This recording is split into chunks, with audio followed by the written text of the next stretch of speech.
J'ai pas eu mon PVT. Yes! C'est frustrant, c'est chiant. L'objectif de cette année, c'était de faire des vlogs un petit peu face caméra. Et bah, qui dit faire des vlogs, dit présenter quand ça va bien et présenter quand ça va un peu plus mal. Donc dans cette vidéo, je vais essayer de vous présenter un petit peu qu'est-ce que c'est normalement un working holiday, les raisons pour lesquelles je suppose avoir été refusé, et a priori, je vais essayer de faire un débrief par rapport à tout ça. Donc si vous êtes intéressé pour faire un voyage au Japon sur une petite période ou une période plus longue avec un visa, c'est une vidéo qui peut-être vous intéresser pour voir un petit peu l'envers du décor à travers toutes les démarches administratives qu'il peut y avoir quand on a besoin d'un visa. Je sais que dans un premier temps, le terme de PVT ou visa Working Holiday est pas familier pour tout le monde, donc on va essayer de voir un petit peu ensemble qu'est-ce que c'est, et ensuite moi je vais essayer de raconter un petit peu de mon côté comment ça s'est déroulé, comment j'ai préparé tout ça, et pourquoi je pense que ça n'a pas finalement été retenu. On va voir au niveau du site de l'ambassade comment eux ils définissent finalement ce PVT, ce visa Working Holiday. Voilà, moi ça me permet d'éviter de dire des bêtises et de me baser sur quelque chose a priori qui est avéré.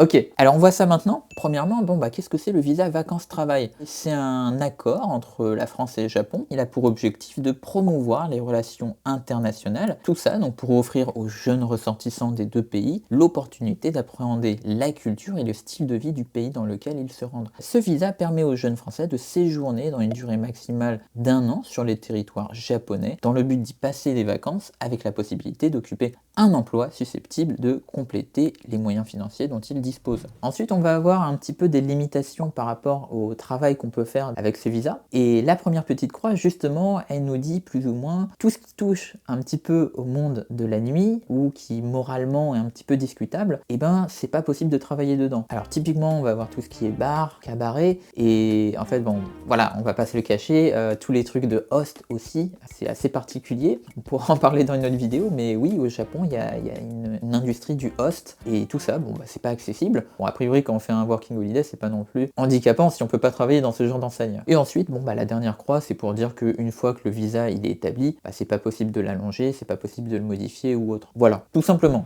Ensuite, on va avoir tous les critères d'éligibilité. Donc, a priori, vu que c'est Japon-France, il y a besoin d'être français. Il y a une tranche d'âge donc qui est de 18-30 ans. Et ensuite, c'est des choses assez normales, c'est-à-dire qu'il faut être en bonne santé. Si on veut emmener ses enfants avec soi, c'est pas possible. C'est un visa qui est possible d'être effectué qu'une seule fois. Donc, si on en a déjà bénéficié, c'est pas possible non plus. Et il faut se conformer aux termes de l'accord bilatéral.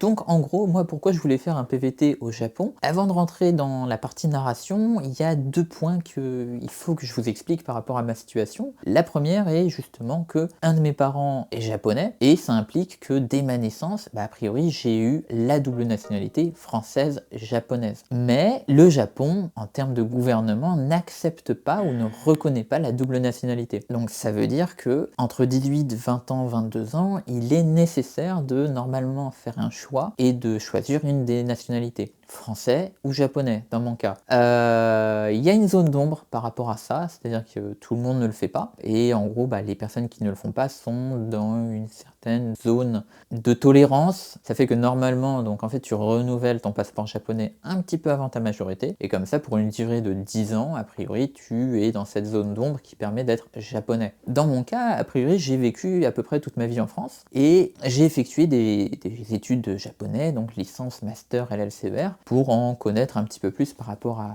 ma double culture, essayer de perfectionner mon japonais qui était un petit peu malade, hein. J'avais un bon niveau, un très très bon niveau de CE1, et donc j'ai fait quelques échanges au Japon pendant cette période d'études. Pas de bol, ça s'est déroulé pendant la période de Covid, j'ai fait 1 an d'échange.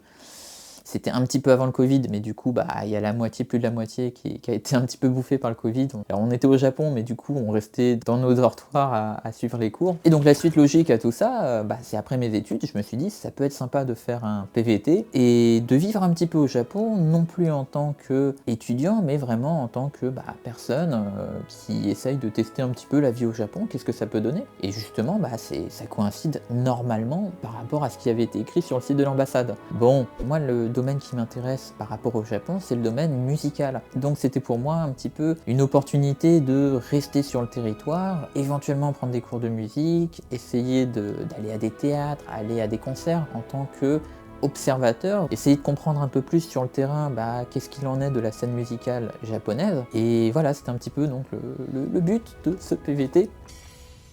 Donc avec tout ça en tête, moi a priori je me dis, vas-y, on commence à postuler pour le PVT. Donc j'avais fait ma demande de rendez-vous en fin décembre, début janvier. On m'a donné une date de rendez-vous pour fin mars. Donc en gros, au moins plus de 3 mois. Voilà, donc je pense que c'est un truc qui est important à dire pour les personnes qui préparent un PVT. Faites la demande début d'année. Fin d'année, c'est mort. Parce que c'est saturé et il y a trop de demandes et ils vous remettent sur l'année d'après, en espérant du coup qu'il y ait assez de place. Donc du coup, je prépare ce petit dossier. Le dossier en soi, en fait, il demande une application form. En gros, c'est un petit document qui fait l'état des lieux sur votre état civil, qui va demander si vous avez des garants, des personnes qui peuvent vous héberger au Japon. Et voilà, tout simplement. Il vous demande forcément si vous avez eu des nationalités ou si vous avez une double nationalité quelque part. Et voilà, ensuite, donc il y a la lettre de motivation. Je dis, voilà, j'ai fait des études de japonais. Forcément, j'ai des origines japonaises et c'est pour ça que ça m'a amené à suivre ce parcours. Et justement, la suite logique pour moi étant de faire un PVT Japon, tester un petit peu la vie au Japon. Et plus particulièrement, j'aimerais prendre des cours de musique sur la durée de mon PVT, une bonne partie en tout cas, pour approfondir finalement ma connaissance musicale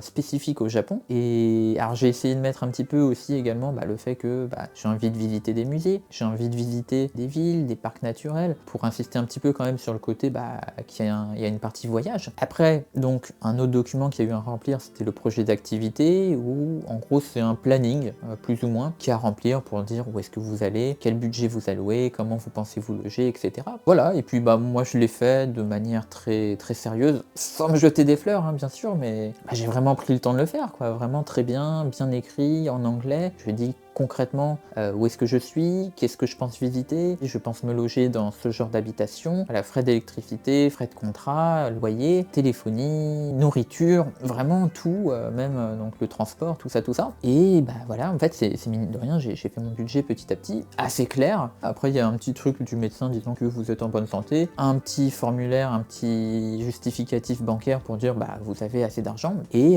voilà, tout simplement. Donc du coup, j'arrive le jour du dépôt de dossier, j'arrive tout content, je rentre comme ça, pap, on m'appelle, je donne mon dossier. À aucun moment, moi je me dis, il y a quelque chose qui va bloquer. La dame en face de moi a l'air d'être plutôt sympa, donc je me dis, non, il n'y a rien qui va bloquer. Et en fait, malheureusement, vraiment, dès les premières secondes, dès les premières minutes, elle prend la première feuille de mon dossier, où justement il y a un peu écrit toutes les informations par rapport à moi. Elle voit que j'ai un prénom japonais dans tous mes prénoms, et ça l'a fait bugger. Elle fait, ah, mais vous avez des origines japonaises? Et je lui dis oui, effectivement, j'ai un parent qui est japonais, mais au niveau de la nationalité, de toute façon, j'ai plus la nationalité, je l'ai renoncé il y a un certain temps, et en fait, ça l'a fait tilter. Elle m'a dit, mais attendez, vous avez eu la nationalité japonaise? Je lui dis, oui, j'ai eu la nationalité japonaise, mais forcément, quand tu nais d'un parent japonais, tu nais avec une double nationalité. C'est une question qui m'a paru un petit peu étrange avec du recul. Sur le moment, moi j'ai répondu très sincèrement, mais avec du recul, c'est vrai que venant d'une personne qui travaille à l'ambassade japonaise et qui pose ce genre de questions,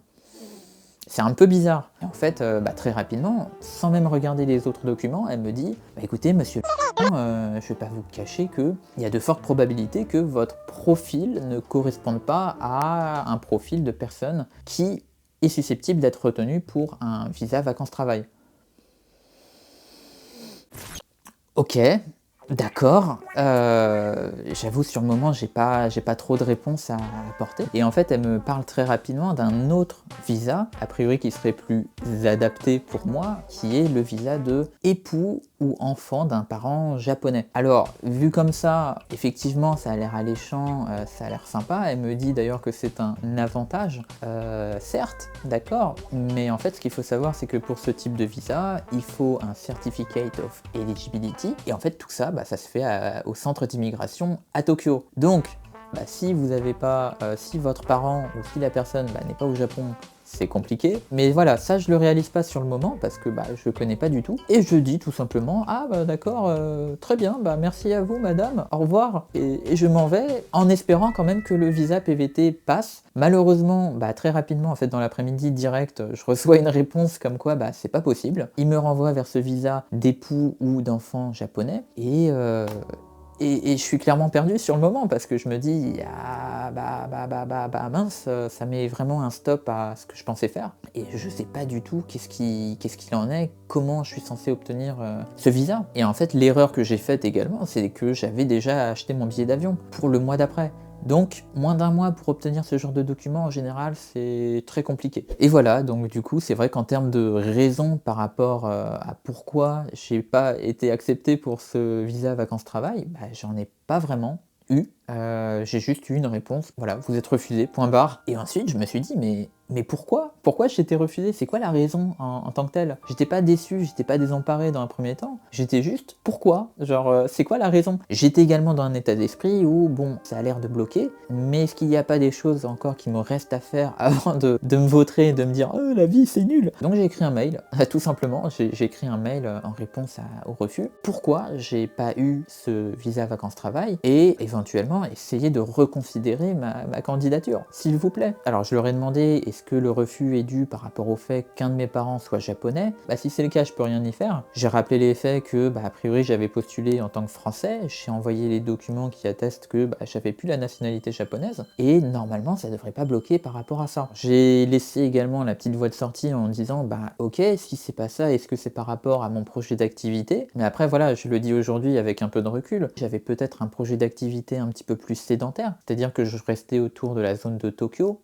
Tokyo, c'est très grand, vraiment. Je m'interdisais pas le fait d'être à Yokohama, d'être à Saitama, et je m'interdisais pas non plus d'élargir un petit peu plus mon périmètre de visite. Le fait que j'ai fait des études de japonais, que j'ai fait des échanges au Japon, normalement ça bloque pas non plus. C'est également quelque chose que j'ai mis dans le mail en disant que, bah écoutez, moi j'ai des camarades français qui ont également fait un ou plusieurs échanges au Japon. A priori, ils ont eu leur PVT, donc c'est pas quelque chose qui bloque normalement. Donc voilà, j'ai envoyé un mail vraiment avec plein de raisons en disant pourquoi. Et dans un second temps, j'ai également mis que obtenir les documents nécessaires pour le visa époux ou enfant d'un japonais, bah c'est un peu compliqué parce que bah, mes parents habitent en France. Moi, a priori, je n'ai pas vraiment de garant apte à faire les démarches administratives au Japon. Donc en fait, la solution auquel ils me renvoient est clairement pas possible. Donc j'ai envoyé tout ça. Hop, dans l'heure suivante, j'ai eu une réponse en fait bah, de la même dame. Je ne savais pas sur le moment, mais c'était la même dame. Elle me met en 2 lignes, la même chose. Bah écoutez, on vous renvoie vers le visa enfant ou parent de japonais. Et a priori, non, ça pose pas de problème, vous inquiétez pas. Lol, c'est pas elle qui fait les démarches. Et c'est tout. J'ai pas eu de réponse par rapport au fait de pourquoi ma candidature a été refusée. Et je vais pas vous cacher, ouais, ça laisse un goût amer parce que bah tu fais des efforts, tu prends du temps pour écrire, tu prends du temps pour monter le dossier, et toi t'as 2 lignes de réponse, tac, comme ça. Et je vais pas dire que j'étais pas content, mais j'ai voulu encore continuer. Donc là j'ai appelé l'ambassade, je retombe sur la même dame, elle me dit mais écoutez, c'est que votre profil ne correspond pas. Bah comment ça mon profil correspond pas? C'est qu'est-ce qui a pas été? Bah je peux pas vous dire, machin. Et je lui dis bah concrètement, c'est quoi le problème? Est-ce que c'est le fait que mes parents soient japonais? C'est un peu mielleux, mais elle me dit non, vous inquiétez pas, c'est pas vos origines japonaises du tout qui bloquent le truc. Donc bah je lui dis bah qu'est-ce qui a pas été concrètement? Bah écoutez, ça doit être vos autres documents, du coup, lettre de motivation, projet d'activité. Aujourd'hui, bah, je suis désolé de le dire, j'ai relu les documents, je l'ai quand même fait assez sérieusement. C'est pas non plus ahurissant ce que j'ai écrit sur la feuille, c'est-à-dire qu'il y a un projet qui est concret. Certes, c'est pas un projet avec du tourisme et de la consommation pure et dure, mais bah, normalement, ça se vaut, quoi. Et surtout si on se réfère par rapport à ce qu'on a pu voir sur le site de l'ambassade. Mais du coup, j'ai eu le temps de faire mes petites suppositions, d'essayer de comprendre bah, concrètement qu'est-ce qui n'a pas été. Alors tout d'abord, le jour où j'ai déposé mon dossier, certes j'ai été arrêté assez rapidement sur ce premier document, elle n'a pas lu les autres documents en profondeur, mais elle m'a dit quelque chose. En fait elle m'a dit que a priori il y a beaucoup de demandes de PVT pour le Japon, qu'ils ont un quota à respecter, et du coup, bah, à mon avis, mon profil en fait était un petit peu susceptible d'être écarté pour essayer de désengorger bah, finalement toute cette grosse demande. Et par rapport au tourisme, justement, il y a eu la période Covid, moi c'est la période où j'y étais, il y avait personne, clairement c'était cool, hein, il y avait personne, on n'avait juste pas le droit de sortir trop. Et les gens en fait disaient, ah mince, il n'y a plus personne, notre économie de tourisme elle est en train de dégringoler, il faut vraiment que les touristes reviennent après la période de Covid. Du coup, qu'est-ce qui s'est passé entre temps? Les gens ils ont voulu aller au Japon, ils pouvaient pas. Au moment où les frontières elles sont réouvertes, bah forcément il y a eu un afflux. Et du coup à l'inverse, bah, il y a eu un problème de surtourisme au Japon et la population locale était vraiment pas contente de voir les rues blindées, les transports en commun blindés par tous ces envahisseurs étrangers, attention. Et donc il y a eu des politiques qui ont été mises en place pour bah, faire payer plus cher les touristes, pour essayer de limiter. Et donc du coup, au niveau du gouvernement, bah, ça m'étonnerait pas qu'ils aient demandé de limiter le quota de personnes en working holiday. Donc en fait, si on analyse la chose, la demande en soi, elle va pas réduire comme ça. Par contre, du coup, on réduit les quotas, donc il y a une surdemande par rapport à ça. Au niveau de l'ambassade, ça ne m'étonnerait pas qu'ils aient des directives pour du coup renvoyer les personnes qui peuvent avoir un autre type de visa vers ce type de visa, typiquement moi. Et vu que l'objectif aussi du tourisme vis-à-vis du Japon, c'est de ramener des gens qui sont prêts à consommer énormément sur place. Donc toutes les personnes qui sont pas dans une optique de voyager à droite à gauche au Japon tous les mois, qui sont pas prêts à consommer énormément au Japon, peut-être qu'ils les écartent un peu plus facilement. Et je me retrouve dans cette situation où je peux pas partir au Japon avec un visa PVT. Donc c'est vrai qu'aujourd'hui je me retrouve un peu dans l'impasse par rapport à ça. L'accepter en tant que tel, c'est facile. Après, en fait, ce qui est difficile, c'est de se dire, ok, ça coupe net le projet que j'avais. Comment je rattrape la chose? Et voilà, de toute façon, je peux rien y faire maintenant. C'est plus de mon ressort, en tout cas, par rapport au PVT. Donc, qu'est-ce qui me reste? Qu'est-ce que je peux encore essayer de sauver par rapport à ce projet? Et il va falloir que je choisisse quand même assez vite, parce que je pense de toute façon partir en tant que touriste, minimum. Et une fois sur place, peut-être j'essaierai de voir les différentes solutions qui s'offrent à moi. Je pars au Japon, quoi qu'il en soit. Il y a une part d'incertitude, combien de temps, comment je vais faire, et ça c'est ce qui est le plus embêtant, parce que si je me dis que je n'ai pas envie de partir longtemps, finalement, et au niveau de l'embauche, il va falloir que je repense à trouver un employeur en France, et c'est pas évident, quoi, c'est pas évident, ça se fait pas comme ça d'un mois à l'autre. Donc ouais, ça me met dans une situation quand même avec beaucoup d'incertitudes, beaucoup d'imprévus. Alors pour résumer, voilà, si je devais donner des conseils pour les personnes qui veulent partir en PVT au Japon, et tout d'abord, j'aurais tendance à dire, soyez malhonnête. C'est pas quelque chose normalement que je conseille aux personnes, mais là clairement, faites-vous passer plutôt pour quelqu'un qui va consommer énormément au Japon, qui va faire énormément de voyages, plutôt que quelqu'un qui va rester sur une zone spécifique du Japon. En termes de rentabilité pour un pays, c'est quand même moins rentable que quelqu'un qui va énormément consommer. Ensuite, forcément, c'est par rapport aux petites croix qu'on a vues au tout début. Essayez de pas créer d'ambiguïté par rapport à si vous avez envie de travailler dans un domaine spécifique. Tout ce qui est bar de nuit, discothèque, ça, il faudra éviter. Et en dernier point, si vous avez des origines japonaises comme moi, clairement, préparez-vous à au moins vous faire passer pour quelqu'un qui n'a pas étudié le japonais, ou quelqu'un justement qui n'a pas du tout été en relation avec le Japon. Donc vraiment vous faire passer pour un touriste 100%, malgré l'origine japonaise que vous pouvez avoir de vos parents. En tout cas, j'espère que la vidéo, elle aura pu plaire, malgré la petite touche un peu négative qu'il peut y avoir par rapport à ma situation. Moi, dans tous les cas, je réfléchis un petit peu à comment je vais aborder ce voyage, comment je vais aborder les prochains mois. Sur ce, moi je vous dis à la prochaine dans une nouvelle vidéo. Tchuss!